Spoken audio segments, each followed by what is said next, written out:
सत श्री अकाल जी, स्वागत है तुहाडा साडे प्लेटफॉर्म मास्टर क्लासिस पटियाला ते। सो अज असीं पंजाब हिस्टरी जिहड़ी है जी उहनूं स्टार्ट करन जा रहे हैं। सो पंजाब हिस्टरी का देखो एक बड़ा अहम रोल आ। पिछली सरकार वेले भी एक रौला पिया सीगा कि पंजाब दे पेपरां नूं पंजाबियां दे वास्ते किवें बनाया जावे। तां जदों ये काफ़ी वड्डा रौला जां इशू क्रिएट होया तो फिर उस तो बाद पंजाब दी जीके नूं पेपरां च एक इंपॉर्टेंट कंपोनेंट के तौर पर देखा जान लग्या।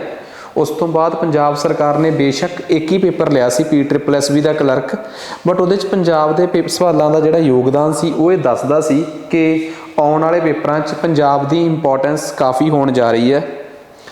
हुण जदों असीं पंजाब की हिस्टरी नूं पढ़ना है तो साडे कोल बाज़ार च नो डाउट इस प्रकार दी किताबां हैगियां पंजाब की हिस्टरी दीयां जिहड़ियां बिल्कुल पंजाबी च लिखियां गईयां ने, बट किते ना किते उन्हां दी लैंगुएज इन्नी कंपलैक्स हो जाती है कि जां सारा कुछ ठीक होने के बावजूद भी वो पढ़ाइयां नहीं गईयां।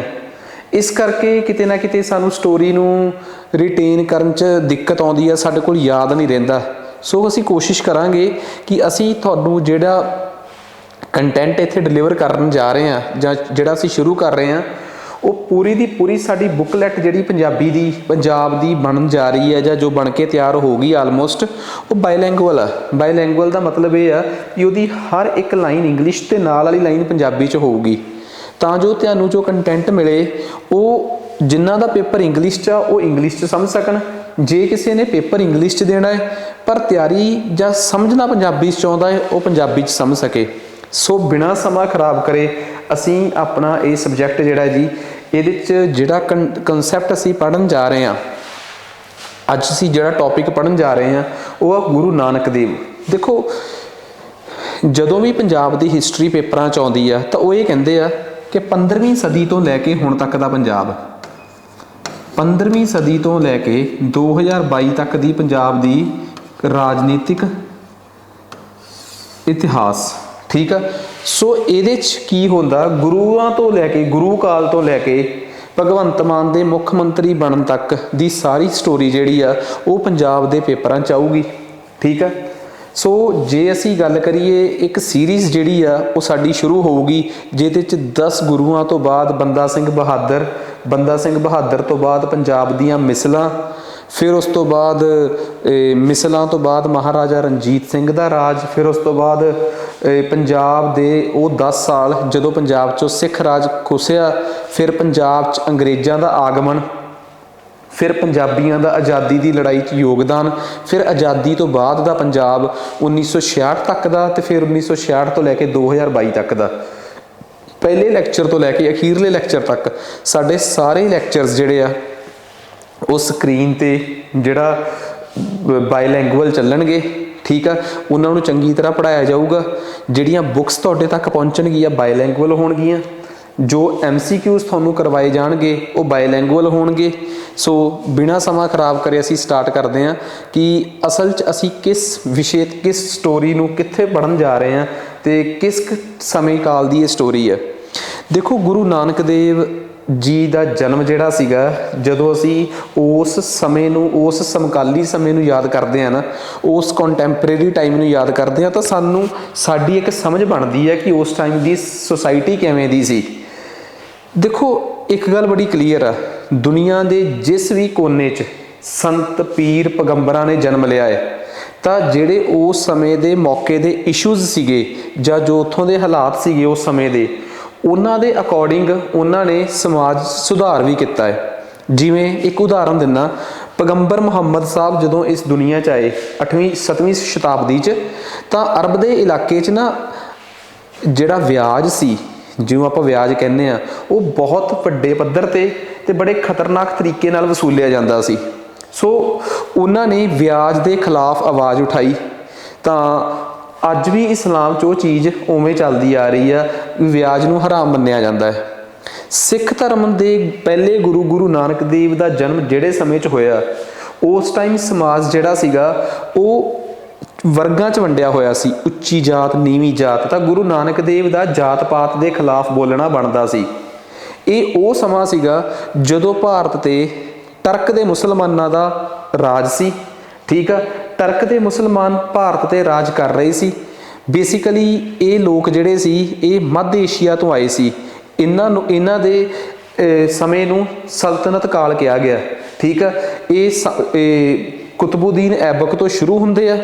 कुतुबुद्दीन ऐबक, इल्तुतमिश जां मुहम्मद गौरी तो शुरू हुंदे आ ते ये लोधियां ते आके खत्म हुंदे आ। गुरु नानक देव जिहड़े सीगे उन्हां ने की देखिया, पंजाब दे विच सल्तनत दा अंत, जिहड़ी सल्तनत सी ओहदा अंत ते मुगलों की शुरुआत ये गुरु नानक देव ने देखिया। पंजाब नूं सल्तनत दे हत्थों, सल्तनत दी उस टाइम अखीरला वंश भारत च राज कर रहा सी, लोधी वंश। सल्तनत दे विच भी कई वंशां ने राज किया है। इलबरी वंश ने राज किया है, ठीक है। फिर उस तो बाद अपने खिलजियां ने राज किया है, तुगलक्स ने राज किया है, सैयद ने राज किया है, तो फिर लोधियां ने राज किया है। लोधियां तो पावर जिहड़ी सी मुगलों के हत्थ च जा रही सी गुरु नानक देव के समय च। गुरु नानक देव के समय च एक वंश खत्म हो रहा सी, दूजा वंश आ रहा सी, ठीक है। गुरु नानक देव का समा जिहड़ा है, गुरु नानक देव का समा जिहड़ा है वो 1469 तो लैके 1539 तक आ, ते 1451 तो लैके 1499 तक भारत च एक लोधी राजे का राज रहा है, बहलोल लोधी। 1499 तो लैके 1517 तक उहदे मुंडे का राज रहा है, सिकंदर लोधी।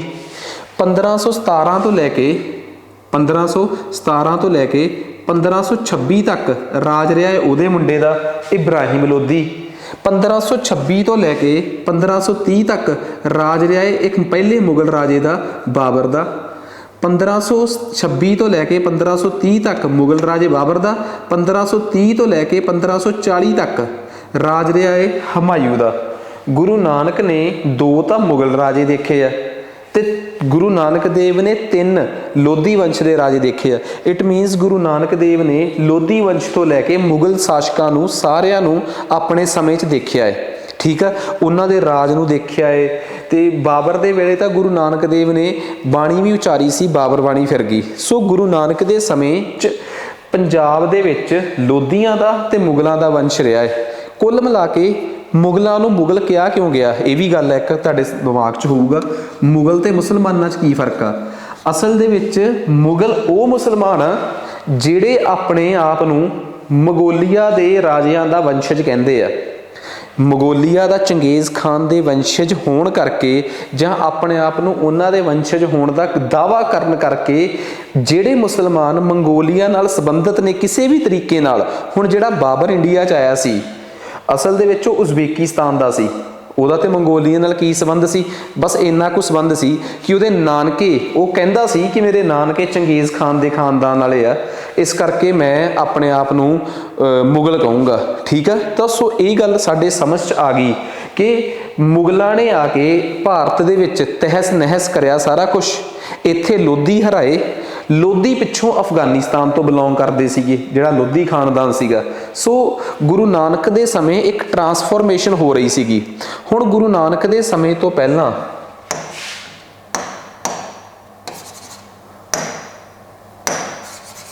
ਗੁਰੂ ਨਾਨਕ ਦੇ ਸਮੇਂ ਤੋਂ ਪਹਿਲਾਂ ਗੁਰੂ ਨਾਨਕ ਦੇਵ ਦੇ ਸਮੇਂ ਤੋਂ ਪਹਿਲਾਂ ਲੋਧੀ ਸੁਲਤਾਨਾਂ ਦਾ ਪੰਜਾਬ ਸੀ, ਉਹਨਾਂ ਦੇ ਅੰਡਰ ਸੀ ਪੰਜਾਬ।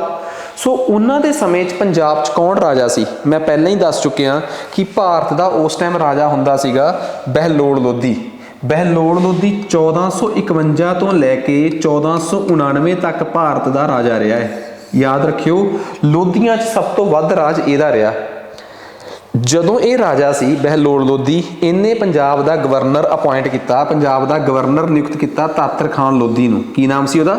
ਤਾਤਰ ਖਾਨ ਲੋਧੀ, ਠੀਕ ਹੈ। ਬੇਸਿਕਲੀ ਇਹ ਇਹਨਾਂ ਦੇ ਖਾਨਦਾਨ ਚੋਂ ਨਹੀਂ ਸੀਗਾ ਬਹਿਲੋਲ ਲੋਧੀ, ਇਹ ਪੰਜਾਬ ਦੇ ਕੋਈ ਲੋਕਲ ਲੋਧੀ ਖਾਨਦਾਨ 'ਚ ਸੀਗਾ ਜਿਨ੍ਹਾਂ ਦੇ ਨਾਮ ਤੇ ਲੋਧੀਆਣਾ ਸ਼ਹਿਰ ਬਣਿਆ ਹੈ, ਠੀਕ ਹੈ। ਸੋ ਤਾਤਰ ਖਾਨ ਲੋਧੀ ਨੂੰ ਇਹਨੇ ਆਪਣਾ ਗਵਰਨਰ ਅਪੁਆਇੰਟ ਕੀਤਾ, ਠੀਕ ਹੈ। ਜਦੋਂ ਤਾਤਰ ਖਾਨ ਲੋਧੀ ਨੇ ਆਪਣੇ ਆਪ 'ਚ ਤਾਤਰ ਖਾਨ ਲੋਧੀ ਨੇ ਬਹਿਲੋਲ ਲੋਧੀ ਦੇ ਖਿਲਾਫ ਬਗਾਵਤ ਕੀਤੀ ਤਾਂ ਤਾਤਰ ਖਾਨ ਬਹਿਲੋਲ ਲੋਧੀ ਨੇ ਆਪਣੇ ਮੁੰਡੇ ਨੂੰ, ਜਿਹੜੇ ਮੁੰਡੇ ਨੇ ਅੱਗੇ ਜਾ ਕੇ ਭਾਰਤ ਦਾ ਸ਼ਾਸਕ ਬਣਨਾ ਸਿਕੰਦਰ ਲੋਧੀ, ਉਹਨੂੰ ਭੇਜਿਆ।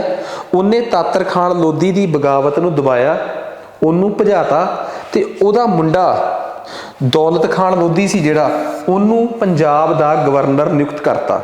ਠੀਕ ਆ, ਤਾਤਰ ਖਾਨ ਲੋਧੀ ਦੀ ਬਜਾਏ ਉਹਦੇ ਮੁੰਡੇ ਦੌਲਤ ਖਾਨ ਲੋਧੀ ਨੂੰ ਪੰਜਾਬ ਦਾ ਗਵਰਨਰ ਅਪਾਇੰਟ ਕੀਤਾ ਗਿਆ ਸਿਕੰਦਰ ਲੋਧੀ ਦੁਆਰਾ, ਜਿਹਨੂੰ ਪੰਜਾਬ ਨੂੰ ਬਚਾਉਣ ਵਾਸਤੇ ਸਪੈਸ਼ਲ ਉਹਦੇ ਪਿਤਾ ਬਹਿਲੋਲ ਲੋਧੀ ਨੇ ਪੰਜਾਬ ਭੇਜਿਆ ਸੀ। ਠੀਕ ਹੈ ਜੀ, ਲਓ ਜੀ, ਬਹਿਲੋਲ ਲੋਧੀ ਦੀ ਮੌਤ, ਉਹਦੀ ਦੌਲਤ ਖਾਨ ਦੀ ਜਦੋਂ ਬਹਿਲੋਲ ਲੋਧੀ ਦੀ ਜਦੋਂ 99 ਚ ਮੌਤ ਹੋ ਜਾਂਦੀ ਆ ਤੇ ਗੱਦੀ ਤੇ ਸਿਕੰਦਰ ਲੋਧੀ ਬਹਿੰਦਾ ਹੈ 1499 ਤੋਂ ਲੈ ਕੇ 1517 ਤੱਕ, 1517 ਤੱਕ। ਠੀਕ ਆ, ਸਿਕੰਦਰ ਖਾਨ ਲੋਧੀ ਜਿਹੜਾ ਸੀਗਾ ਉਹਦੇ ਬਾਰੇ ਜੇ ਕੋਈ ਮੈਨੂੰ ਗੱਲ ਕਵੇ ਕਿ ਸਿਕੰਦਰ ਖਾਨ ਲੋਧੀ ਜਿਹੜਾ ਸੀ, ਉਹਦੇ ਸਮੇਂ ਦੌਲਤ ਖਾਨ ਲੋਧੀ ਪੰਜਾਬ 'ਚ ਆਪਣੇ ਆਪ ਨੂੰ ਲਗਾਤਾਰ ਮਜ਼ਬੂਤ ਕਰ ਰਿਹਾ ਸੀ, ਮਜ਼ਬੂਤ ਵੀ ਕਰ ਰਿਹਾ ਸੀ, ਪੰਜਾਬ ਨੂੰ ਉਹਨੇ ਚਲਾਇਆ ਵੀ ਵਧੀਆ ਤਰੀਕੇ ਨਾਲ।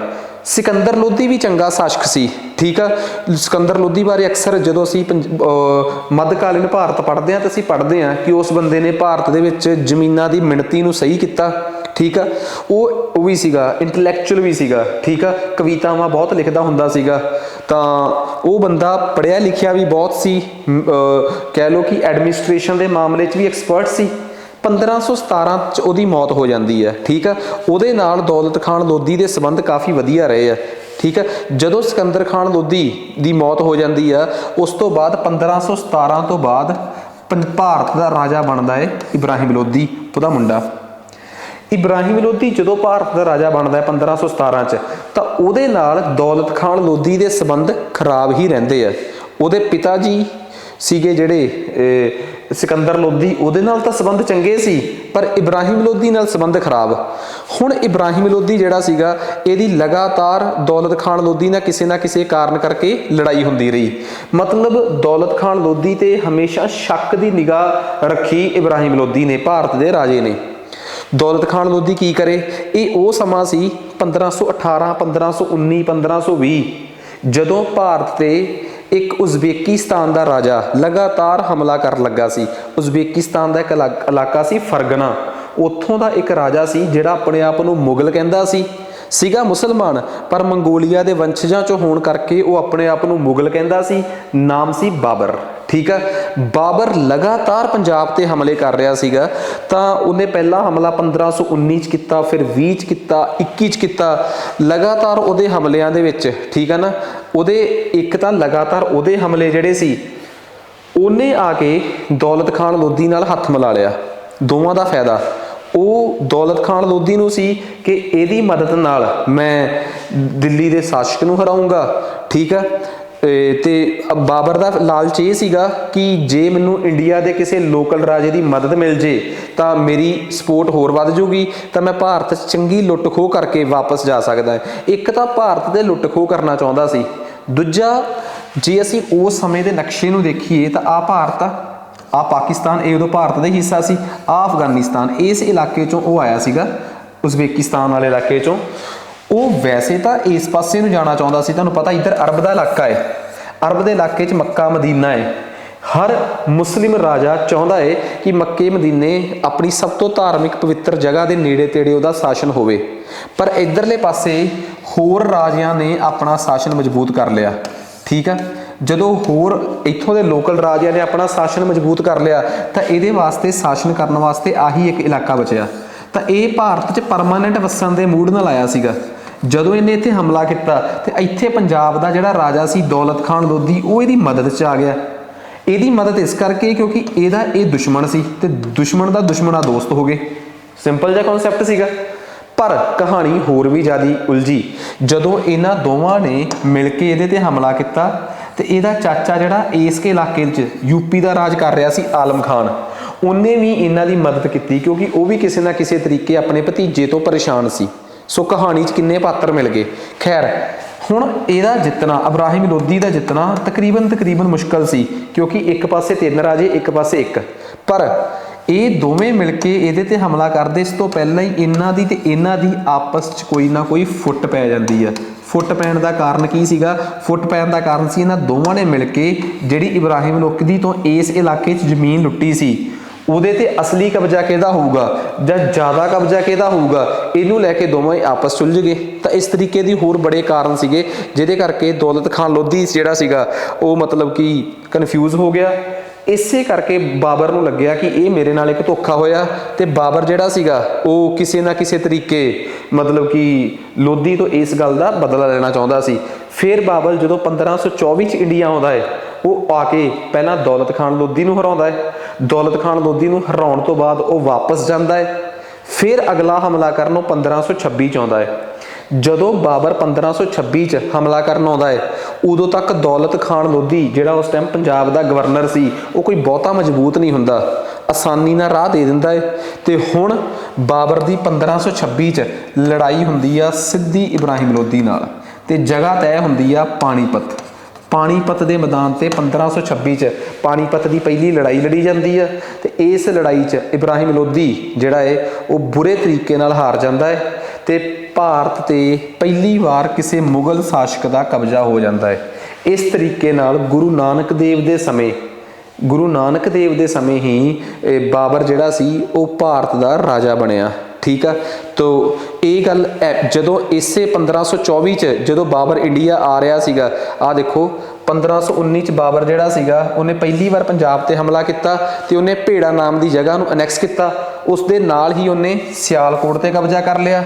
ਠੀਕ ਆ, ਇਸੇ ਸਮੇਂ ਦੌਰਾਨ ਜਦੋਂ ਉਹ ਐਮੀਨਾਬਾਦ, ਜਿਹਨੂੰ ਸੈਯਦਪੁਰ ਵੀ ਕਿਹਾ ਜਾਂਦਾ, ਪਾਕਿਸਤਾਨ 'ਚ ਆ, ਜਦੋਂ ਇੱਥੋਂ ਲੰਘ ਰਿਹਾ ਸੀਗਾ, ਇੱਥੇ ਨੇ ਬਹੁਤ ਲੋਕਾਂ ਨੂੰ ਗੁਲਾਮ ਬਣਾਇਆ ਤੇ ਆਪਣੀ ਜੇਲ੍ਹ 'ਚ ਭੇਜਤਾ। ਇਸੇ ਉਹਨਾਂ ਲੋਕਾਂ 'ਚ ਹੀ ਗੁਰੂ ਨਾਨਕ ਦੇਵ ਵੀ ਅਰੈਸਟ ਹੋਏ ਸੀਗੇ। ਤਾਂ ਗੁਰੂ ਨਾਨਕ ਦੇਵ ਨੇ ਬਾਬਰ ਦੇ ਕਹਿਰ ਦੀ ਕਹਾਣੀ ਜਿਹੜੀ ਆ ਬਾਬਰ ਬਾਣੀ ਫਿਰ ਗਈ, ਉਹ ਐਮੀਨਾਬਾਦ ਦੀ ਘਟਨਾ ਤੇ ਲਿਖੀ ਆ। ਇਹ ਪੇਪਰ 'ਚ ਆਉਣ ਵਾਲੀ ਗੱਲ ਆ। ਗੁਰੂ ਨਾਨਕ ਦੇਵ ਜੀ ਨੂੰ ਜਦੋਂ ਅਰੈਸਟ ਕਰਕੇ ਇੱਧਰ ਰੱਖਿਆ ਗਿਆ, ਦੌਲਤ ਖਾਨ ਲੋਧੀ 1520 ਤੋਂ ਲੈ ਕੇ 1524 ਤੱਕ ਆਪਣੇ ਆਪ ਨੂੰ ਮਜ਼ਬੂਤ ਤਾਂ ਕਰਦਾ ਸੀ, ਬਟ ਕਰਨ ਦੀ ਕੋਸ਼ਿਸ਼ ਕੀਤੀ, ਪਰ ਮੈਂ ਦੱਸ ਚੁੱਕਿਆ ਕਿ ਦੌਲਤ ਖਾਨ ਲੋਧੀ ਦੇ ਬਾਬਰ ਨਾਲ ਸੰਬੰਧ ਖਰਾਬ ਹੋ ਗਏ, ਤੇ ਉਸ ਤੋਂ ਬਾਅਦ ਇਹਨਾਂ ਦੀ ਕਦੀ ਸੈਟਲਮੈਂਟ ਨਹੀਂ ਹੋਈ। ਤੇ 1526 ਤੱਕ ਜਦੋਂ ਤੱਕ ਬਾਬਰ ਇੰਡੀਆ ਤੇ ਰਾਜਾ ਨਹੀਂ ਬਣ ਜਾਂਦਾ, ਠੀਕ ਆ ਨਾ, ਤਾਂ ਉਦੋਂ ਤੱਕ ਉਹ ਉਸ ਤੋਂ ਪਹਿਲਾਂ ਉਹ ਦੌਲਤ ਖਾਨ ਲੋਧੀ ਨੂੰ ਵੀ ਹਰਾ ਦਿੰਦਾ ਹੈ, ਤੇ ਫਾਈਨਲੀ ਉਹ ਭਾਰਤ ਦੇ ਮੁਗਲ ਸ਼ਾਸਕ ਇਬਰਾਹਿਮ ਲੋਧੀ ਨੂੰ ਵੀ ਹਰਾ ਦਿੰਦਾ ਹੈ। ਤੇ ਮੈਂ ਤੁਹਾਨੂੰ ਪਹਿਲਾਂ ਹੀ ਦੱਸਤਾ ਕਿ 3 ਮੁਗਲ ਸ਼ਾਸਕ ਹੋਏ ਆ। ਪਹਿਲੇ ਮੁਗਲ ਸ਼ਾਸਕ ਦਾ ਨਾਮ ਸੀ ਬਾਬਰ, ਲੋਧੀ ਸ਼ਾਸਕ ਬਹਿਲੋੜ ਲੋਧੀ 1451 ਤੋਂ ਲੈ ਕੇ 1499, ਦੂਜਾ ਸਿਕੰਦਰ ਲੋਧੀ ਸਿਕੰਦਰ ਲੋਧੀ 1499 ਤੋਂ ਲੈ ਕੇ 1517 ਤੱਕ, ਤੇ ਤੀਜਾ ਇਬਰਾਹਿਮ ਲੋਧੀ, ਠੀਕ ਆ, 1517 ਤੋਂ ਲੈ ਕੇ 1526 ਤੱਕ।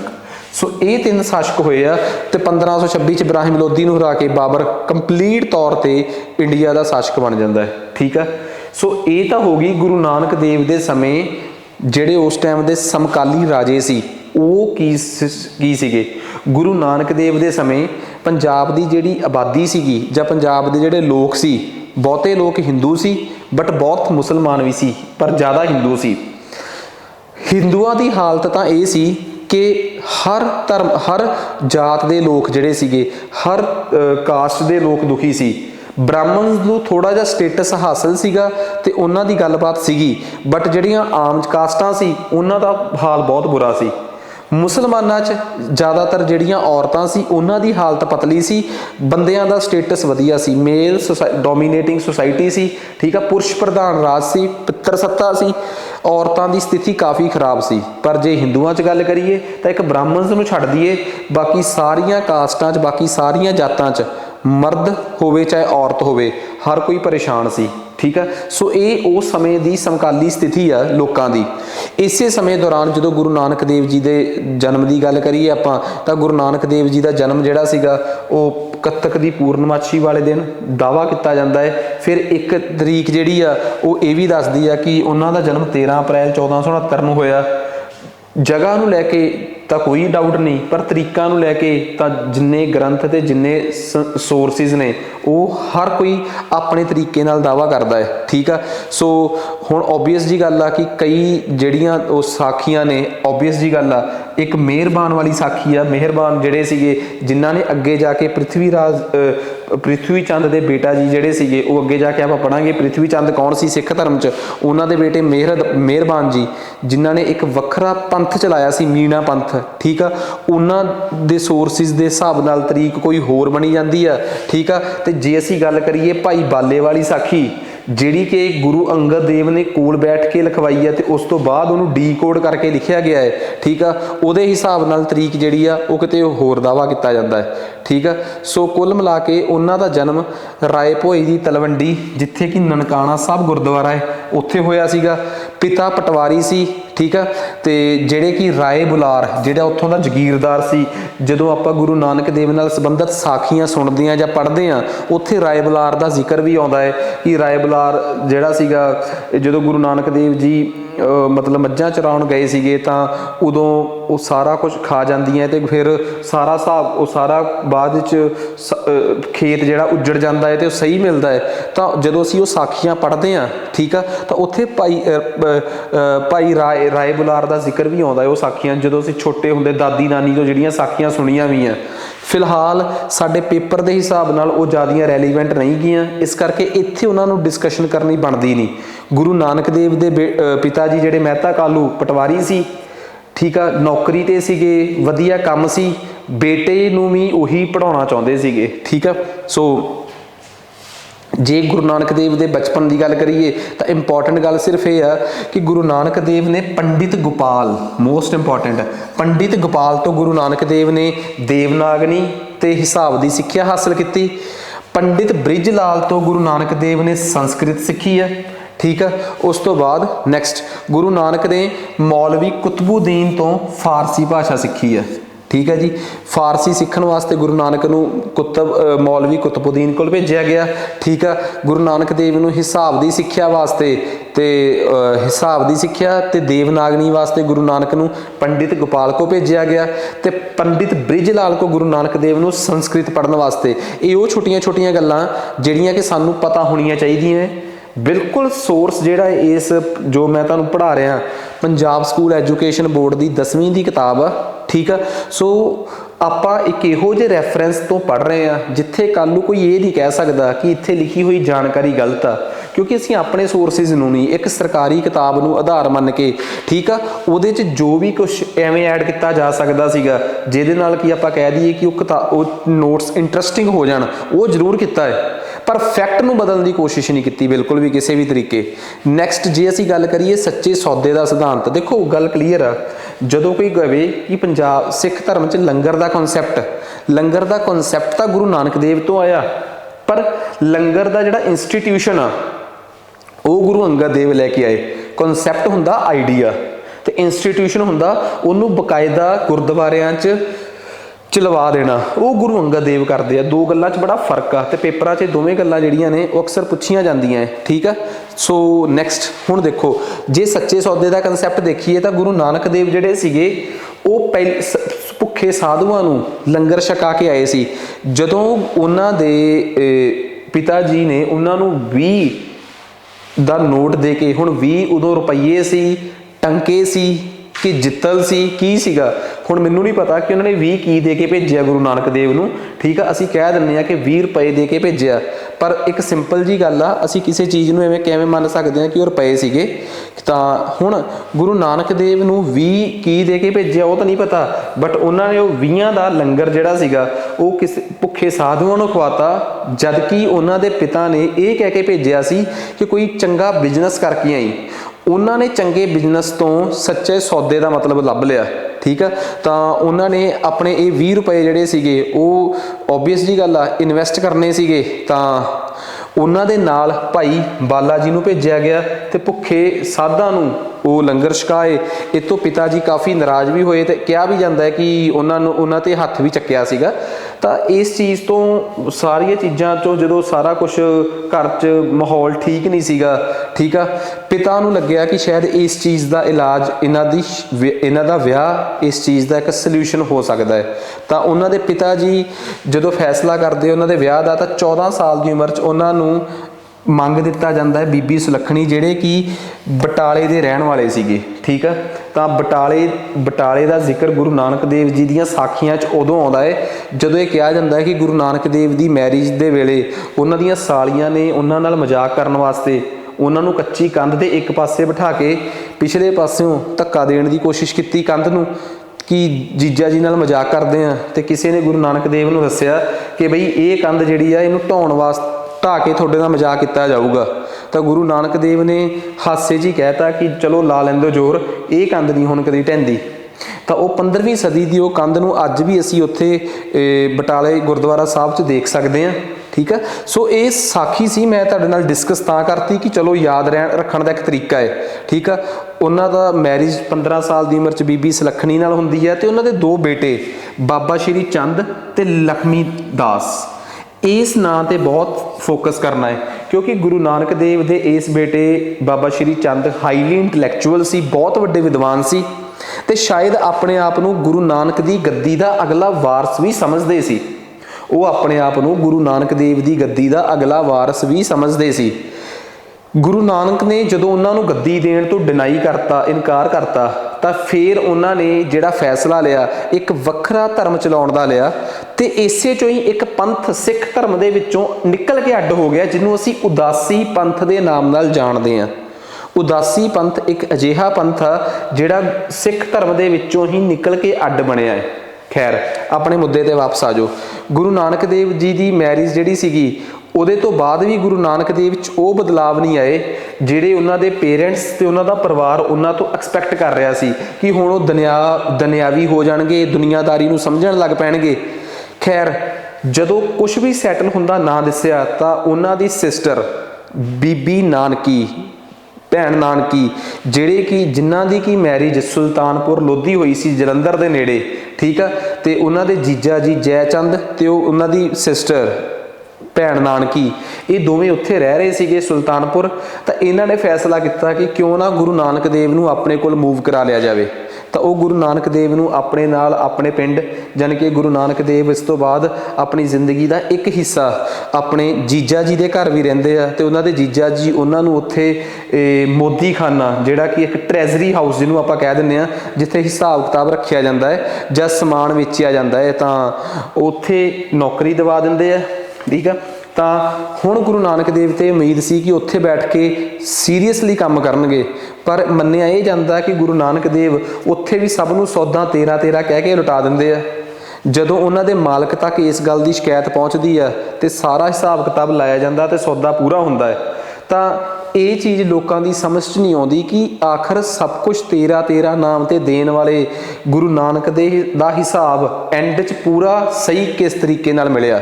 तो गुरु नानक देव की जिंदगी च सब कुछ जो ट्रैजेडीज सीगियां वो मतलब कि जो भी कुछ सीगा वो जुड़िया रहा। गुरु नानक देव जी के जीजा जी का नाम जयराम सी। मोदी खाने एक सरकारी दफ्तर सी जिथे उन्होंने लवाया गया। ठीक है। तो सुल्तानपुर लोधी का फौजदार सीगा कोई। ठीक है। दौलत खान। इस दौलत खान नूं उस टाइम दे पंजाब दे गवर्नर दौलत खान लोधी नाल कन्फ्यूज नहीं करना किसी ने। ये उत्थों का लोकल फौजदार सीगा सुल्तानपुर लोधी का। ठीक है। तो जिहड़ा सुल्तानपुर लोधी एक छोटा जिहा शहर आ अपना जलंधर के नेड़े उत्थों का सीगा। तो उस फौजदार का मोदी खाना सी, ट्रैजरी हाउस सीगा जिथे गुरु नानक देव नूं कम्मे लाया गया सीगा। ठीक है। तो आ सारी स्टोरी जिहड़ी सी ये मैं तुहाडे नाल डिस्कस करती। नैक्सट उस तो बाद गल करते हैं गुरु नानक देव नूं ज्ञान की प्राप्ति किवें होई। कहते आ 30 साल की उम्र जो गुरु नानक देव वेई नदी इशनान करन जाते एक बार। ठीक है। तो सुल्तानपुर लोधी वेई नदी के कंढे ते ही है। ठीक है। तो उत्थे गुरु नानक देव टुब्बी लाउंदे आ ते 3 दिन गायब रहिंदे आ। ठीक है। जदों इस गल का पता परिवार नूं लगदा तो परिवार काफ़ी चिंता सी। 3 दिन बाद जो गुरु नानक देव बाहर आउंदे आ ते ओह बहुत डूंघे सिमरन च सीगे। तो उस तो बाद वो परिवार नूं कहंदे आ कि हुण मैनू समाज नूं सेध देण वास्ते जाना है। तो परिवार भी शायद हुण तक सब कुछ समझ चुकिया सीगा। बहुत माँ प्यो नूं लगदा हुंदा कि उन्हां दा पुੱਤ सुधारण आ बट आम जनता नूं समझ आ जांदी है। गुरु नानक देव की जिंदगी च भी कुछ एवें ही होया। ठीक है। उन्हां दे जीजा जयराम, भैण नानकी, उन्हां दे पिंड दा जिहड़ा जगीरदार सी उन्नू ਬਹੁਤ ਲੋਕਾਂ ਨੇ ਛੋਟੇ ਹੁੰਦੇ ਤੋਂ ਹੀ ਇਹ ਆਬਜ਼ਰਵ ਕਰਨਾ ਸ਼ੁਰੂ ਕਰਤਾ। ਪੰਡਿਤ ਗੋਪਾਲ, ਇਹ ਮੌਲਵੀ ਕੁਤਬੁੱਦੀਨ, ਇਹਨਾਂ ਨੇ ਆ ਕੇ ਗੁਰੂ ਨਾਨਕ ਦੇਵ ਜੀ ਦੇ ਪਿਤਾ ਮਹਿਤਾ ਕਾਲੂ ਨੂੰ ਬਹੁਤ ਵਾਰ ਸਮਝਾਇਆ, ਬਹੁਤ ਵਾਰ ਸਮਝਾਉਣ ਦੀ ਕੋਸ਼ਿਸ਼ ਵੀ ਕੀਤੀ ਕਿ ਤੁਹਾਡਾ ਬੇਟਾ ਕੋਈ ਸੁਧਾਰਨ ਬੇਟਾ ਨਹੀਂ, ਠੀਕ ਆ, ਤੁਸੀਂ ਇਹ ਜੋ ਚੀਜ਼ਾਂ ਅਸੀਂ ਇਹਨੂੰ ਦੱਸਣੀਆਂ ਚਾਹੁੰਦੇ ਆ ਉਹ ਆਲਰੇਡੀ ਇਹ ਜਾਣਦੇ ਆ। ਤਾਂ ਮਹਿਤਾ ਕਾਲੂ ਤਾਂ ਇੱਕ ਪਿਓ ਸੀ ਨਾ, ਪਿਓ ਤਾਂ ਕਦੇ ਵੀ ਨਹੀਂ ਚਾਹੁੰਦਾ ਕਿ ਉਹਨਾਂ ਦਾ ਬੇਟਾ ਕੋਈ ਕੌਤਕ ਕਰੇ, ਕੋਈ ਮਤਲਬ ਕਿ ਬਹੁਤ ਜਾਣੀ ਜਾਣ ਹੋਵੇ, ਠੀਕ ਆ। ਉਹ ਤਾਂ ਆਪਣੀ ਔਲਾਦ ਤੋਂ ਇੱਕ ਸਧਾਰਨ ਜੀ ਔਲਾਦ ਹੋਣ ਦੀ ਉਮੀਦ ਕਰਦੇ ਆ, ਠੀਕ ਆ। ਸੋ ਉਹ ਓਬਵੀਅਸ ਜੀ ਗੱਲ ਆ, ਗੁਰੂ ਨਾਨਕ ਦੇਵ ਨੂੰ ਉਦੋਂ ਤੱਕ 1499 ਤੱਕ 30 ਸਾਲ ਦੀ ਉਮਰ ਤੱਕ ਪਰਿਵਾਰ ਵੀ ਇਸ ਗੱਲ ਨਾਲ ਹੌਲੀ ਹੌਲੀ ਸਹਿਮਤ ਵੀ ਹੋ ਗਿਆ ਤੇ ਉਹਨਾਂ ਨੇ ਆਪਣਾ ਮਨ ਵੀ ਸਮਝਾ ਲਿਆ। ਕਿਉਂਕਿ ਜਦੋਂ ਗੁਰੂ ਨਾਨਕ ਦੇਵ ਜੀ 3 ਦਿਨਾਂ ਬਾਅਦ ਵੇਈ ਨਦੀ ਚੋਂ ਬਾਹਰ ਆਉਂਦੇ ਆ ਤੇ ਉਹ ਨਾ ਕੋਈ ਹਿੰਦੂ ਨਾ ਕੋਈ ਮੁਸਲਮਾਨ, ਇਹ ਸਟੇਟਮੈਂਟ ਸੀ ਉਹਦੀ ਜਿਹੜੀ ਕਿ ਹੁਣ ਮਤਲਬ ਕਿ ਕਹਿ ਲਓ ਕਿ ਕਲੀਅਰ ਮਤਲਬ ਕਿ ਸਮਝ ਆ ਗਿਆ ਸੀ ਕਿ ਗੁਰੂ ਨਾਨਕ ਦੇਵ ਜੀ ਹੁਣ ਕਹਿਣਾ ਕੀ ਚਾਹੁੰਦੇ ਆ। ਜਦ ਕਿ ਉਹਨਾਂ ਨੇ ਜਦੋਂ ਉਹਨਾਂ ਤੋਂ ਇਸ ਗੱਲ ਦਾ ਮਤਲਬ ਪੁੱਛਿਆ ਵੀ ਗਿਆ ਤਾਂ ਗੁਰੂ ਨਾਨਕ ਦੇਵ ਨੇ ਕਲੀਅਰ ਕੱਟ ਕਹਿਤਾ ਕਿ ਬ੍ਰਾਹਮਣਸ ਕਾਜੀ ਸਭ ਇੱਕ ਨੇ, ਠੀਕ ਆ, ਕੋਈ ਉੱਚਾ ਨਹੀਂ ਕੋਈ ਨੀਵਾਂ ਨਹੀਂ। ਇਟ ਮੀਨਸ ਗੁਰੂ ਨਾਨਕ ਦੇਵ ਜਿਹੜਾ ਹੁਣ ਆਪਣੀ ਜ਼ਿੰਦਗੀ ਦੇ ਅਗਲੇ ਸਮੇਂ 'ਚ ਸੰਦੇਸ਼ ਦੇਣ ਜਾ ਰਹੇ ਆ, ਉਹ ਉਸ ਸੰਦੇਸ਼ 'ਚ ਇੱਕ ਮੈਸੇਜ ਕਲੀਅਰ ਆ, ਉਸ ਮੈਸੇਜ 'ਚ ਇੱਕ ਚੀਜ਼ ਕਲੀਅਰ ਆ ਕਿ ਜਾਤ ਪਾਤ ਤੋਂ ਉੱਪਰ ਉੱਠ ਕੇ, ਧਰਮ ਤੋਂ ਉੱਪਰ ਉੱਠ ਕੇ ਗੁਰੂ ਨਾਨਕ ਦੇਵ ਜਿਹੜੇ ਆ ਗੱਲ ਕਰਨਗੇ, ਠੀਕ ਆ। ਗੁਰੂ ਨਾਨਕ ਦੇਵ ਨੇ ਫਿਰ ਆਪਣੀ ਜ਼ਿੰਦਗੀ 'ਚੋਂ ਸਭ ਕੁਝ ਕੀਤਾ ਜੋ ਉਹ ਲੋਕਾਂ ਨੂੰ ਦੱਸਣਾ ਚਾਹੁੰਦੇ ਸੀ। ਜਿਵੇਂ ਉਹ ਲੋਕਾਂ ਨੂੰ ਕਨਵੇ ਕਰਨਾ ਚਾਹੁੰਦੇ ਸੀ ਨਾਮ ਜਪੋ, ਤਾਂ ਉਹਨਾਂ ਨੇ ਖੁਦ ਨਾਮ ਜਪ ਕੇ ਲੋਕਾਂ ਨੂੰ ਦੱਸਿਆ। ਉਹ ਦੱਸਣਾ ਚਾਹੁੰਦੇ ਸੀ ਕਿਰਤ ਕਰੋ, ਤਾਂ ਗੁਰੂ ਨਾਨਕ ਦੇਵ ਨੇ 1522 ਤੋਂ ਲੈ ਕੇ 1539 ਤੱਕ ਖੇਤੀਬਾੜੀ ਕਰਕੇ ਕਰਤਾਰਪੁਰ ਸਾਹਿਬ, ਜਿੱਥੇ ਕਿ ਉਹ ਲਾਸਟ ਵਾਲੀ ਆਪਣੀ ਜ਼ਿੰਦਗੀ ਦੇ 18 ਸਾਲ ਕੱਟਣਗੇ, ਕਿਰਤ ਕਰਕੇ ਦਿਖਾਈ। ਵੰਡ ਛਕੋ, ਜ਼ਿੰਦਗੀ ਦੇ ਸ਼ੁਰੂ ਦੇ ਸਮੇਂ ਤੋਂ ਲੈ ਕੇ ਭੁੱਖੇ ਸਾਧੂਆਂ ਨੂੰ ਖਵਾਉਣ ਤੋਂ ਲੈ ਕੇ 13 ਤੋਲਣ ਤੱਕ ਉਹਨਾਂ ਨੇ ਲੋਕਾਂ ਨੂੰ ਵੰਡ ਕੇ ਛਕਣ ਦਾ ਮੈਸੇਜ ਵੀ ਦਿੱਤਾ। ਮੀਨਸ ਜੋ ਉਹ ਮੈਸੇਜ ਲੋਕਾਂ ਤੱਕ ਕਨਵੇ ਕਰਨਾ ਚਾਹੁੰਦੇ ਸੀ ਉਹ ਚੀਜ਼ ਉਹਨਾਂ ਨੇ ਪਹਿਲਾਂ ਆਪਣੀ ਲਾਈਫ 'ਚ ਕਰਕੇ ਦੇਖੀ ਜਾਂ ਕਰਕੇ ਦਿਖਾਈ। ਇਹ ਚੀਜ਼ ਬਹੁਤ ਇੰਪੋਰਟੈਂਟ ਆ। ਫਿਰ ਗੱਲ ਕਰਦੇ ਆ ਗੁਰੂ ਨਾਨਕ ਦੇਵ ਜੀ ਦੀਆਂ ਉਦਾਸੀਆਂ ਬਾਰੇ, ਠੀਕ ਆ, ਜੋ ਯਾਤਰਾਵਾਂ ਉਹਨਾਂ ਨੇ ਕੀਤੀਆਂ। ਦੇਖੋ ਗੁਰੂ ਨਾਨਕ ਦੇਵ ਜੀ ਦੀਆਂ ਯਾਤਰਾ ਬਾਰੇ ਜੇ ਇਹ ਦਾਅਵਾ ਕਰੀਏ ਕਿ ਉਹ 3 ਸੀ 4 ਸੀ 5 ਸੀ, ਤਾਂ ਵੱਖਰੇ ਵੱਖਰੇ ਸੋਰਸ, ਚਾਹੇ ਉਹ ਭਾਈ ਬਾਲੇ ਵਾਲੀ ਸਾਖੀ ਹੋਵੇ, ਭਾਵੇਂ ਉਹ ਮਿਹਰਬਾਨ ਦੀ ਸਾਖੀ ਹੋਵੇ, ਪੰਥ ਪ੍ਰਕਾਸ਼ ਹੋਵੇ, ਹਰ ਜਗ੍ਹਾ ਤੇ ਵੱਖਰੇ ਵੱਖਰੇ ਸੋਰਸਿਸ ਤੋਂ ਵੱਖਰੇ ਵੱਖਰੇ ਪਤਾ ਲੱਗਦਾ ਹੈ। ਤੇ ਪੰਜਾਬ ਬੋਰਡ ਦੀ ਸਰਕਾਰੀ ਕਿਤਾਬ ਵੀ ਇਹਦੇ ਬਾਰੇ ਕੋਈ ਪੱਕਾ ਦਾਅਵਾ ਪੇਸ਼ ਨਹੀਂ ਕਰਦੀ ਉਹ ਕਿੰਨੀਆਂ ਸੀ। ਸੋ ਇਹ ਚੀਜ਼ ਪੇਪਰਾਂ 'ਚ ਤਾਂ ਪੁੱਛਣੀ ਬਣਦੀ ਨਹੀਂ ਕਿ ਸਾਖੀਆਂ ਜਿਹੜੀਆਂ ਸੀਗੀਆਂ ਉਹ ਕਿੰਨੀਆਂ ਸੀ। ਬਟ ਇੰਨਾ ਜ਼ਰੂਰ ਆ ਕਿ ਜੇ ਅਸੀਂ ਪੁਰਾਤਨ ਜਨਮ ਸਾਖੀ ਦੀ ਗੱਲ ਕਰੀਏ ਤੇ ਭਾਈ ਗੁਰਦਾਸ ਦੀਆਂ ਵਾਰਾਂ ਦੀ ਆਧਾਰ ਤੇ ਗੱਲ ਕਰੀਏ ਤਾਂ ਉਹ ਗਿਣਤੀ 4 ਮੰਨੀ ਜਾਂਦੀ ਆ, ਠੀਕ ਆ, ਕਿ ਉਦਾਸੀਆਂ 4 ਦਿਸ਼ਾਵਾਂ 'ਚ 4 ਸੀ। ਬਟ ਕਿਤੇ ਇਹਨਾਂ ਸਾਖੀਆਂ ਦੇ 3 ਜਾਂ ਕਈ ਜਗ੍ਹਾ ਤੇ 5 ਤੱਕ ਹੋਣ ਦਾ ਵੀ ਦਾਅਵਾ ਪੇਸ਼ ਕੀਤਾ ਜਾਂਦਾ ਹੈ, ਠੀਕ ਹੈ ਨਾ। ਸੋ ਇਹ ਗੱਲ ਆ ਦੇਖੋ, ਡਾਕਟਰ ਕਿਰਪਾਲ ਸਿੰਘ ਤੇ ਡਾਕਟਰ ਫੌਜਾ ਸਿੰਘ ਬੜੇ ਵੱਡੇ ਹਿਸਟੋਰੀਅਨ ਰਹੇ ਆ, ਇਹਨਾਂ ਦੇ ਹਿਸਾਬ ਨਾਲ ਉਦਾਸੀਆਂ ਦੀ ਗਿਣਤੀ ਜਿਹੜੀ ਆ ਉਹ ਸਿਰਫ 3 ਸੀਗੀ। ਤਾਂ ਆਪਣੀਆਂ ਵੱਖਰੀਆਂ ਵੱਖਰੀਆਂ ਉਦਾਸੀਆਂ ਦੇ ਦੌਰਾਨ, ਜਿਵੇਂ ਸਪੋਜ਼ ਕਰੋ ਜਦੋਂ ਉਹ ਆਪਣੀ ਪੂਰਬ ਵਾਲੀ ਉਦਾਸੀ ਵੱਲ ਜਾਂਦੇ ਆ, ਜਿਹੜੀ ਉਹਨਾਂ ਦੀ ਉਦਾਸੀ ਨਨਕਾਣਾ ਸਾਹਿਬ ਤੋਂ ਸ਼ੁਰੂ ਹੁੰਦੀ ਆ ਤੇ ਪੂਰਬ ਵੱਲ ਜਾਂਦੀ ਆ, ਮਤਲਬ ਅਸਾਮ ਤੇ ਬੰਗਾਲ ਤੱਕ। ਤਾਂ ਇਸ ਉਦਾਸੀ ਦੇ ਦੌਰਾਨ ਉਹ ਯੂਪੀ 'ਚ ਗੋਰਖਪੁਰ 'ਚ ਉਹਨਾਂ ਨੂੰ ਸਿੱਧਾਂ ਨੂੰ, ਜਿਹੜੇ ਕਿ ਗੋਰਖਨਾਥ ਦੇ ਚੇਲੇ ਸੀ, 11ਵੀਂ ਸਦੀ ਦੇ ਬੜੇ ਮਸ਼ਹੂਰ ਸੰਤ ਹੋਇਆ ਗੋਰਖਨਾਥ, ਠੀਕ ਆ, 12ਵੀਂ ਸਦੀ ਦੇ ਸੌਰੀ, ਤਾਂ ਉਹਨਾਂ ਦੇ ਚੇਲਿਆਂ ਨੂੰ ਮਿਲਦੇ ਆ ਸਿੱਧਾਂ ਨੂੰ। ਤਾਂ ਉੱਥੇ ਉਹਨਾਂ ਦੇ ਨਾਲ ਗੁਰੂ ਨਾਨਕ ਦੇਵ ਦੀ ਇੱਕ ਗੋਸ਼ਟੀ ਡਿਬੇਟ ਹੁੰਦੀ ਆ ਤੇ ਉਹ ਸਾਰੀ ਦੀ ਸਾਰੀ ਡਿਬੇਟ ਭਾਈ ਬਾਲੇ ਨੇ ਨਾਲ ਨੋਟ ਕੀਤੀ ਤੇ ਉਹ ਅੱਜ ਵੀ ਸਿੱਖ ਧਰਮ 'ਚ ਸਿੱਧ ਗੋਸ਼ਟੀ ਦੇ ਨਾਮ ਨਾਲ ਦਰਜ ਆ, ਠੀਕ ਆ। ਗੁਰੂ ਨਾਨਕ ਦੇਵ ਨੇ ਅਸਾਮ ਜਾ ਕੇ ਤੇ ਬੰਗਾਲ ਜਾ ਕੇ ਕਾਲੇ ਜਾਦੂ ਦੇ ਦਾਅਵੇਦਾਰਾਂ ਦੇ ਦਾਅਵੇ ਫੇਲ ਕੀਤੇ। ਦੱਖਣ ਤੱਕ ਜਦੋਂ ਗੁਰੂ ਨਾਨਕ ਦੇਵ ਗਏ ਤਾਂ ਗੁਰੂ ਨਾਨਕ ਦੇਵ ਸ਼੍ਰੀਲੰਕਾ ਤੱਕ ਜਾਣ ਦੇ ਗੁਰੂ ਨਾਨਕ ਦੇਵ ਦੇ ਸਬੂਤ ਮਿਲਦੇ ਆ। ਉੱਤਰ ਤੱਕ ਜੇ ਉੱਤਰ ਵੱਲ ਦੇਖੀਏ ਤਾਂ ਗੁਰੂ ਨਾਨਕ ਦੇਵ ਤਾਰਾਪੁਰਾ ਦੀਆਂ ਪਹਾੜੀਆਂ ਤੇ ਫਿਰ ਚਾਈਨਾ ਵਾਲੇ ਪਾਸੇ ਤੱਕ ਜਾਣ ਦੇ ਗੁਰੂ ਨਾਨਕ ਦੇਵ ਦੇ ਸਬੂਤ ਮਿਲਦੇ ਆ। ਇਸੇ ਯਾਤਰਾ ਦੇ ਦੌਰਾਨ ਗੁਰੂ ਨਾਨਕ ਦੇਵ ਨੂੰ ਵਲੀ ਕੰਧਾਰੀ ਮਿਲਦਾ ਹੈ, ਠੀਕ ਆ। ਤਾਂ ਇਸੇ ਯਾਤਰਾ ਦੇ ਦੌਰਾਨ ਗੁਰੂ ਨਾਨਕ ਸਾਹਿਬ ਨਾਲ ਸੰਬੰਧਿਤ ਇੱਕ ਲਦਾਖ ਗੁਰਦੁਆਰਾ ਹੈ, ਜਿਹਨੂੰ ਆਪਾਂ ਪੱਥਰ ਸਾਹਿਬ ਗੁਰਦੁਆਰਾ ਕਹਿੰਦੇ, ਜਿੱਥੇ ਗੁਰੂ ਨਾਨਕ ਦੇਵ ਜੀ ਦੀ ਉਹ ਪੱਥਰ ਦੇ ਕੋਲ ਬੈਠਿਆਂ ਦੀ ਆਕ੍ਰਿਤੀ ਬਣੀ ਹੋਈ ਹੈ, ਜਿੱਥੇ ਬੈਠ ਕੇ ਗੁਰੂ ਨਾਨਕ ਦੇਵ ਜੀ ਨੇ ਭਗਤੀ ਕੀਤੀ ਸੀ। ਜੇ ਅਸੀਂ ਗੱਲ ਕਰੀਏ ਉਹਨਾਂ ਦੀ ਪੱਛਮ ਵਾਲੀ ਉਦਾਸੀ ਦੀ, ਤਾਂ ਇੱਥੇ ਗੁਰੂ ਨਾਨਕ ਦੇਵ ਦੇ ਸਬੂਤ ਜਿਹੜੇ ਆ ਉਹ ਮੱਕੇ ਮਦੀਨੇ ਤੱਕ ਜਾਣ ਦੇ ਮਿਲਦੇ ਆ, ਜਿੱਥੇ ਇਹ ਦਾਅਵਾ ਕੀਤਾ ਜਾਂਦਾ ਹੈ ਕਿ ਗੁਰੂ ਨਾਨਕ ਦੇਵ ਨੇ ਦੇ ਪੈਰ ਮੱਕੇ ਵੱਲ ਸੀ, ਗੁਰੂ ਨਾਨਕ ਦੇ ਪੈਰ ਘੁਮਾਏ ਤੇ ਮੱਕਾ ਘੁੰਮ ਗਿਆ। ਇਹ ਗੁਰੂ ਨਾਨਕ ਦੇਵ ਦੀ ਪੱਛਮ ਵਾਲੀ ਉਦਾਸੀ ਦੇ ਸਬੂਤ ਆ ਸਾਰੇ। ਇਹ ਸਾਰੀਆਂ ਉਦਾਸੀਆਂ 'ਚ ਗੁਰੂ ਨਾਨਕ ਦੇਵ ਦੀ ਮੌਤ ਬਹੁਤ ਮਤਲਬ ਕਿ ਕਹਿ ਲਓ ਹੈਲਦੀ ਡਿਬੇਟ ਹੋਈ ਹੈ। ਇੱਕ ਜਗ੍ਹਾ ਤੇ ਹਰਿਦੁਆਰ ਗੁਰੂ ਨਾਨਕ ਦੇਵ ਜੀ ਨੇ ਜਿਹੜਾ ਸੂਰਜ ਨੂੰ ਪਾਣੀ ਦੇਣ ਦਾ ਕਨਸੈਪਟ ਸੀਗਾ ਉਹ ਲੋਕਾਂ ਨੂੰ ਸਮਝਾਇਆ, ਤੇ ਲੋਕਾਂ ਦੇ ਦਿਮਾਗ 'ਚ ਇਹ ਗੱਲ ਪਾਤੀ ਕਿ ਜੇ ਤੁਸੀਂ ਸੂਰਜ ਨੂੰ ਪਾਣੀ ਦੇਣਾ ਹੈ, ਕਿਉਂਕਿ ਸੂਰਜ ਨੂੰ ਪਾਣੀ ਦੇਣਾ ਜੇ ਸਾਡੇ ਹਿੰਦੂ ਧਰਮ 'ਚ ਇੱਕ ਮਾਨਤਾ ਹੈ ਨਾ, ਤਾਂ ਉਹ ਗਲਤ ਮਾਨਤਾ ਨਹੀਂ ਮੰਨਿਆ ਜਾਂਦਾ ਹੈ। ਸਾਇੰਸ ਵੀ ਇਹ ਕਹਿ ਚੁੱਕੀ ਹੈ ਕਿ ਜਿਹੜਾ ਬੰਦਾ ਸਵੇਰੇ ਸੂਰਜ ਵੱਲ ਨੂੰ ਮੂੰਹ ਕਰਕੇ ਪਾਣੀ ਦੇਵੇ ਤੇ ਪਾਣੀ ਦੇ ਵਿੱਚੋਂ ਦੀਆਂ ਆਪਣੀ ਆਈਜ਼ ਨੂੰ ਦੇਖੇ, ਉਸ ਬੰਦੇ ਦੀਆਂ ਅੱਖਾਂ ਜ਼ਿਆਦਾ ਸਮਾਂ ਕੰਮ ਕਰਦੀਆਂ ਹੈ, ਕਿਉਂਕਿ ਓਬਲੀਕ ਲਾਈਟ ਉਹਦੀਆਂ ਅੱਖਾਂ 'ਚ ਪੈਂਦੀ ਹੈ ਜਿਹੜੀ ਕਿ ਪਾਣੀ ਦੇ ਵਿੱਚੋਂ ਨਿਕਲ ਕੇ ਆਉਂਦੀ ਹੈ, ਤੇ ਸਾਇੰਟੀਫਿਕਲੀ ਉਹ ਲਾਈਟ ਬਹੁਤ ਸਹੀ ਹੈ ਅੱਖਾਂ ਵਾਸਤੇ। ਤਾਂ ਲੌਜਿਕ ਤਾਂ ਹੈ ਇਸ ਗੱਲ ਦੇ ਮਗਰ, ਠੀਕ ਹੈ ਨਾ, ਲੌਜਿਕ ਤਾਂ ਇਸ ਗੱਲ ਦੇ ਮਗਰ ਹੈ, ਬਟ ਇਸ ਚੀਜ਼ ਨੂੰ ਡਰ ਦੇ ਤੌਰ ਤੇ ਬਣਾ ਦੇਣਾ ਕਿ ਜੇ ਤੁਸੀਂ ਸੂਰਜ ਨੂੰ ਪਾਣੀ ਦੇਣਾ ਹੈ ਤਾਂ ਉਹ ਤੁਸੀਂ ਆ ਕੇ ਹਰਿਦੁਆਰ ਹੀ ਦਿਓ। ਇਸ ਗੱਲ ਦੇ ਪਿੱਛੇ ਗੁਰੂ ਨਾਨਕ ਦੇਵ ਨੇ ਲੌਜਿਕ ਸਮਝਾਇਆ ਲੋਕਾਂ ਨੂੰ ਕਿ ਇਹ ਕੰਮ ਤੁਸੀਂ ਘਰੇ ਬੈਠ ਕੇ ਕਰੋ, ਠੀਕ ਆ, ਚੰਗਾ ਹੈ। ਅੱਜ ਵੀ ਕਈ ਵਾਰੀ ਕਈ ਲੋਕਾਂ ਨੂੰ ਜਦੋਂ ਅਸੀਂ ਪਾਣੀ ਪਾਉਂਦੇ ਦੇਖਦੇ ਹਾਂ ਤਾਂ ਸੂਰਜ ਵੱਲ ਨੂੰ ਪਾਣੀ ਉਹ ਇਸ ਤਰੀਕੇ ਨਾਲ ਪਾ ਰਹੇ ਹੁੰਦੇ ਆ।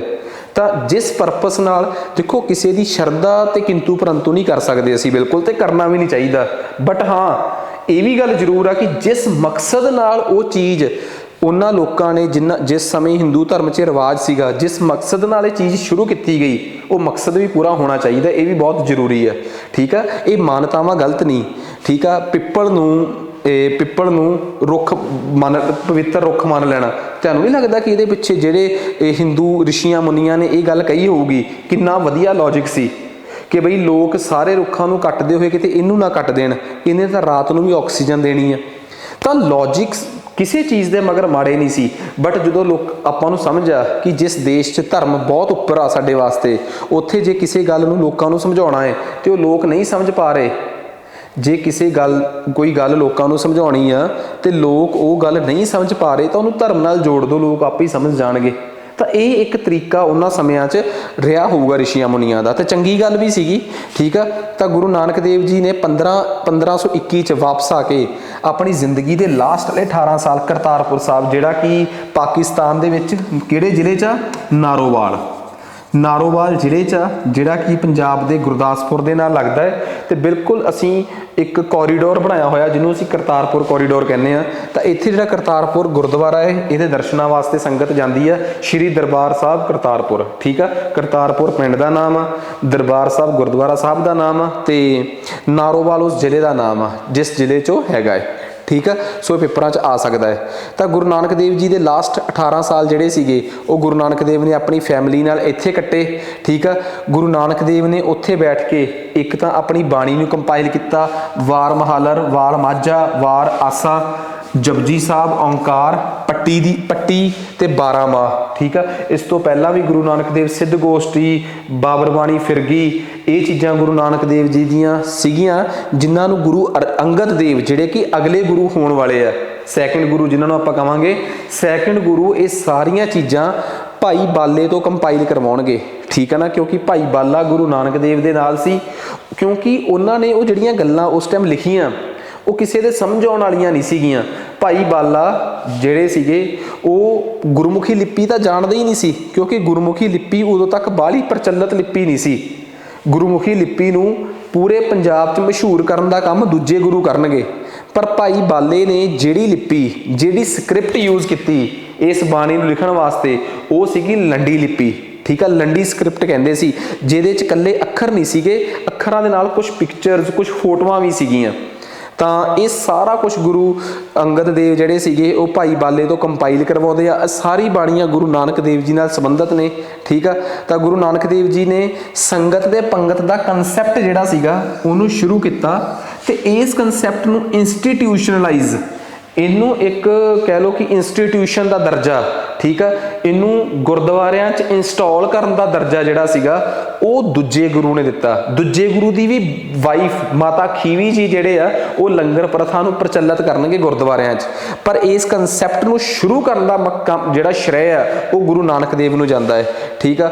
ਗੁਰੂ ਨਾਨਕ ਦੇਵ ਨੇ ਉੱਚੀ ਨੀਵੀਂ ਕਾਸਟ ਦੇ ਵਿੱਚ ਜਿਹੜਾ ਫਰਕ ਸੀਗਾ ਉਹਨੂੰ ਖਤਮ ਕਰਨ ਦੀ ਕੋਸ਼ਿਸ਼ ਕੀਤੀ।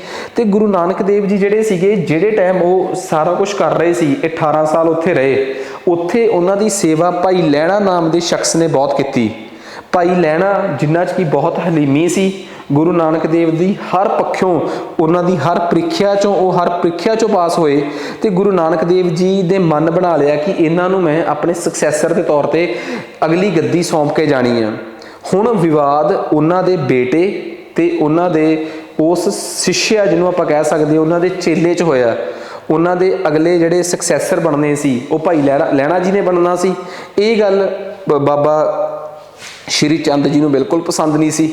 ਤਾਂ ਗੁਰੂ ਨਾਨਕ ਦੀ ਡੈਥ ਤੋਂ ਬਾਅਦ ਜਦੋਂ ਇੱਕ ਵਿਵਾਦ ਵਧਿਆ ਤਾਂ ਬਾਬਾ ਸ਼੍ਰੀ ਚੰਦ ਨੇ ਉਸ ਜਗ੍ਹਾ ਤੇ ਕਰਤਾਰਪੁਰ ਸਾਹਿਬ ਤੇ ਆਪਣਾ ਦਾਅਵਾ ਪੇਸ਼ ਕੀਤਾ ਤੇ ਇਸ ਚੀਜ਼ 'ਚ ਕੋਈ ਵਿਵਾਦ ਨਾ ਹੋਵੇ ਇਸ ਕਰਕੇ ਦੂਜੇ ਗੁਰੂ ਅੰਗਦ ਦੇਵ ਜਿਹੜੇ ਸੀਗੇ ਉਹ ਸਭ ਕੁਝ ਛੱਡ ਕੇ ਤਿਆਗ ਕੇ ਖਡੂਰ ਸਾਹਿਬ ਆ ਜਾਂਦੇ ਆ, ਜਿਹੜਾ ਕਿ ਅੱਜ ਭਾਰਤ ਦੀ ਧਰਤੀ ਤੇ ਆ, ਠੀਕ ਆ। ਬਿਆਸ ਨਦੀ ਦੇ ਕੰਢੇ ਤੇ ਉਹ ਆਪਣਾ ਇੱਕ ਨਵਾਂ ਸ਼ਹਿਰ ਵਸਾਉਂਦੇ ਆ, ਠੀਕ ਆ। ਤੇ ਉੱਥੋਂ ਸਿੱਖ ਧਰਮ ਦਾ ਜਿਹੜਾ ਅਗਲਾ ਸਫ਼ਰ ਆ ਉਹ ਸ਼ੁਰੂ ਹੁੰਦਾ ਹੈ।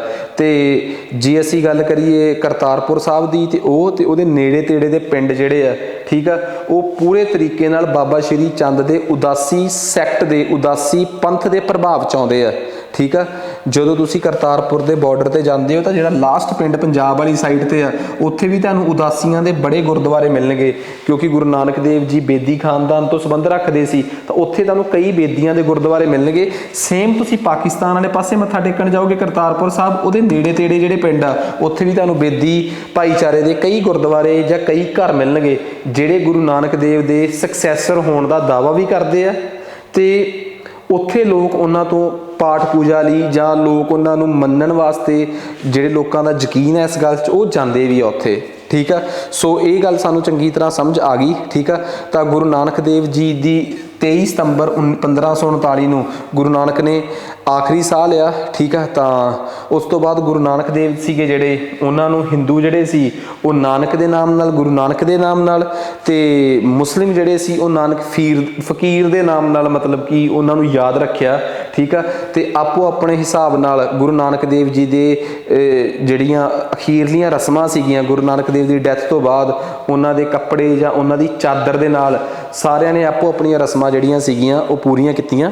ਸੋ ਗੁਰੂ ਨਾਨਕ ਦੇਵ ਜੀ ਦੇ ਫਲਸਫੇ ਦੀ ਜੇ ਆਪਾਂ ਗੱਲ ਕਰੀਏ ਤਾਂ ਕੋਈ ਓਬਵੀਅਸ ਜੀ ਗੱਲ ਆ, ਪੇਪਰਾਂ 'ਚ ਆਉਣ ਵਾਲੀ ਕੋਈ ਗੱਲ ਨਹੀਂ। ਤਾਂ ਇਹ ਗੱਲ ਕਲੀਅਰ ਆ ਕਿ ਉਹਨਾਂ ਦਾ ਫਲਸਫਾ ਕੋਈ ਕਾਲਪਨਿਕ ਨਹੀਂ ਸੀ। ਨਾਮ ਚੱਕਣ ਦਾ ਮਤਲਬ ਸੀਗਾ ਕਿ ਤੁਸੀਂ ਕੰਸੈਂਟਰੇਸ਼ਨ ਬਣਾ ਕੇ ਰੱਖੋ, ਯਕੀਨ ਰੱਖੋ ਪਰਮਾਤਮਾ 'ਚ। ਕਿਰਤ ਕਰਨ ਦਾ ਮਕਸਦ ਸੀ ਕਿ ਤੁਸੀਂ ਜੇ ਤੁਸੀਂ ਕਿਰਤ ਨਹੀਂ ਕਰੋਗੇ ਤਾਂ ਤੁਸੀਂ ਆਪਣਾ ਤੇ ਆਪਣੇ ਪਰਿਵਾਰ ਦਾ ਜਾਂ ਇਸ ਸਮਾਜ 'ਚ ਨਹੀਂ ਚੱਲਣ ਜੋਗੇ ਰਹੋਗੇ। ਵੰਡ ਕੇ ਛਕਣ ਦਾ ਮਤਲਬ ਇਹ ਸੀ ਕਿ ਹਮੇਸ਼ਾ ਹੀ ਇੱਕ ਬੰਦੇ ਤੇ ਚੰਗਾ ਟਾਈਮ ਨਹੀਂ ਰਹਿੰਦਾ। ਜੇ ਉਸ ਟਾਈਮ ਕੋਈ ਮਾੜੇ ਹਾਲਾਤਾਂ 'ਚ ਤੇ ਤੁਹਾਡੇ ਖਾਣੇ ਨਾਲ ਉਹਦਾ ਕੁਝ ਬਣੇ, ਤੇ ਜਦੋਂ ਤੁਸੀਂ ਹਾਲਾਤ ਖਰਾਬ ਹੋਣ ਤਾਂ ਕੋਈ ਹੋਰ ਤੁਹਾਡੇ ਨਾਲ ਸ਼ੇਅਰ ਕਰ ਸਕੇ। ਤਾਂ ਵੰਡ ਕੇ ਛਕਣ ਦਾ ਕੰਸੈਪਟ ਇੰਨਾ ਕੁ ਸੀ। ਗੁਰੂ ਨਾਨਕ ਦੇਵ ਜੀ ਇਹ ਗੱਲ ਕਲੀਅਰ ਮੰਨਦੇ ਸੀ ਕਿ ਹਰ ਇਨਸਾਨ ਨੂੰ ਇਹ ਨੀਗਾ ਕਿ ਜੇ ਉਹਨੇ ਮਤਲਬ ਕਿ ਸੰਤ ਬਣਨਾ ਹੈ ਤਾਂ ਉਹਨੂੰ ਇੱਕ ਬ੍ਰਹਮਚਾਰਿਆ ਅਪਣਾਉਣਾ ਪਊਗਾ, ਉਹਨੂੰ ਜੰਗਲਾਂ 'ਚ ਰਹਿਣਾ ਪਊਗਾ, ਉਹਨੂੰ ਸਾਰੀ ਦੁਨੀਆ ਦਾ ਤਿਆਗ ਕਰਨਾ ਪਊਗਾ। ਐਵੇਂ ਦਾ ਕੁਛ ਨਹੀਂ। ਇੱਕ ਬੰਦਾ ਗ੍ਰਸਥੀ 'ਚ ਵੀ ਰੱਬ ਦਾ ਨਾਮ ਲੈ ਸਕਦਾ ਹੈ, ਕਿਰਤ ਕਰ ਸਕਦਾ ਹੈ, ਵੰਡ ਛਕ ਸਕਦਾ ਹੈ। ਮੀਨਸ ਕਿ ਉਹ ਸਭ ਕੁਝ ਦੁਨਿਆਵੀ ਹੋ ਕੇ ਵੀ ਕੀਤਾ ਜਾ ਸਕਦਾ ਹੈ। ਜੋ ਉਸ ਤੋਂ ਪਹਿਲਾਂ ਦੇ ਲੋਕ ਇਹ ਦਾਅਵਾ ਕਰਦੇ ਸੀਗੇ ਕਿ ਸਭ ਕੁਝ ਮਤਲਬ ਕਿ ਤੁਹਾਨੂੰ ਬ੍ਰਹਮਚਾਰਿਆ ਅਪਣਾਉਣਾ ਪਊਗਾ, ਠੀਕ ਆ, ਤੁਹਾਨੂੰ ਜੰਗਲਾਂ 'ਚ ਰਿਹਾਇਸ਼ ਕਰਨੀ ਪਊਗੀ, ਦੁਨੀਆਦਾਰੀ ਤੋਂ ਅਸਤੀਫਾ ਦੇਣਾ ਪਊਗਾ। ਤਾਂ ਗੁਰੂ ਨਾਨਕ ਦੇਵ ਜੀ ਦੇ ਕਿੱਸਿਆਂ ਬਾਰੇ ਜੇ ਆਪਾਂ ਦੇਖੀਏ ਕਿ ਰੱਬ ਦੀ ਏਕਤਾ, ਪ੍ਰਮਾਤਮਾ ਇੱਕ ਆ, ਸਰਬ ਸ਼ਕਤੀਮਾਨ ਆ, ਇਹ ਗੁਰੂ ਨਾਨਕ ਦੇਵ ਦੀ ਮੇਨ ਫਿਲਾਸਫੀ ਰਹੀ ਹੈ, ठीक है।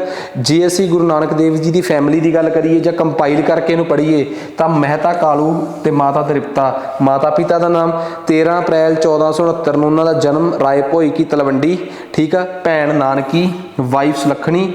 गुरु नानक देव जी की गद्दी 1469 तो लैके 1539 तक रही। उन्हां दी शहर वसाया सी करतारपुर। बेटे बाबा श्री चंद ते लक्ष्मी दास, ठीक है। कंपाई 974 शब्द उन्हां दे गुरु नानक देव दे गुरु ग्रंथ साहब च दर्ज है।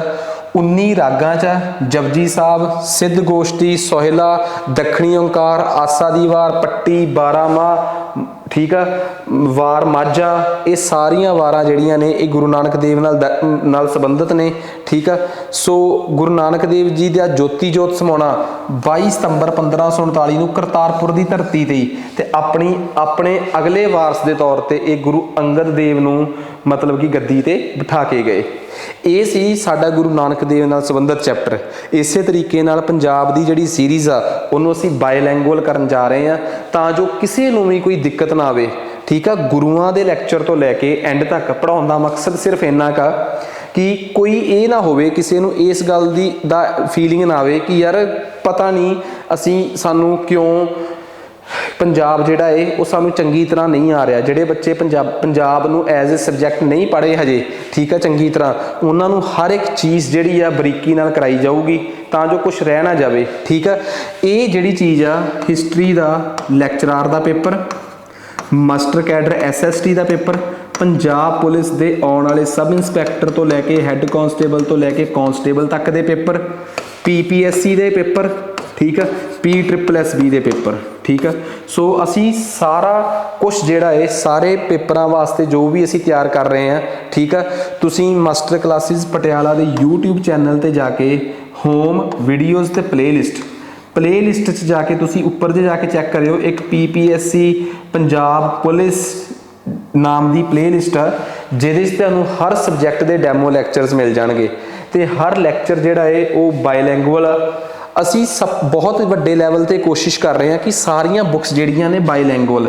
सब तो पहला हिस्टरी दी एंशेंट, मिडीवल, मॉडर्न, पॉलिटी की किताब हो गई, एंशेंट मिडीवल मॉडर्न पॉलिटी हो गई, पंजाब की किताब हो गई, इस तो बाद अपनी जोग्राफी ऑफ इंडिया की किताब हो गई ते पंजाब की जोग्राफी की किताब हो गई।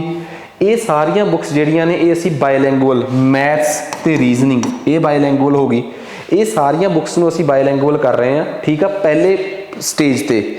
इस तो बाद असी दूजे लैवल ते जाके इकोनॉमी नूं बायलैंगुअल करांगे, ठीक है, ते साइंस नूं बायलैंगुअल करांगे। आ चीज़, ठीक है। असी कोशिश है साडी कि जो कुछ साडे कोल हैगा असी वो दस रहे हैं कि तुहानूं कि आ साडा कंप्लीट हो चुकिया प्रोजैक्ट, जिहदे करके असी काफ़ी 3-4 महीने काफ़ी बिजी रहे तो उस तो बाद हुण इस प्रोजैक्ट ते काम चल रहा है।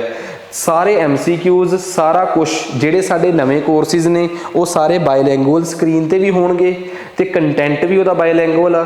जे कोई चाहुंदा कि असी पुराने रिकॉर्डिड कोर्सिज जिहड़े कि साडी ऐप ते अवेलेबल ने ते काफ़ी ईजली ते रीजनेबली तुहानूं अवेलेबल हो सकते हैं, तुसी इस वीडियो के डिस्क्रिप्शन च जाके ऐप डाउनलोड कर सकते हो।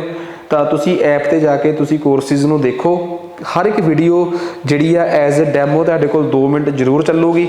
किसी भी तरीके की कोई डाउट है तुहानूं तां तुसी साडे नाल 9855543829 इस नंबर ते कॉल करके तुसी साडे तो कोई भी क्वेरी लै सकते हो, ईवन कि WhatsApp ते मैसेज भी ड्रॉप कर सकते हो, ठीक है। सो उम्मीद करदा कि तुहानूं अज दा लैक्चर जिहड़ा है वो ठीक लग्गिया होऊगा। अज वास्ते इन्ना ही बहुत है जी, धन्नवाद।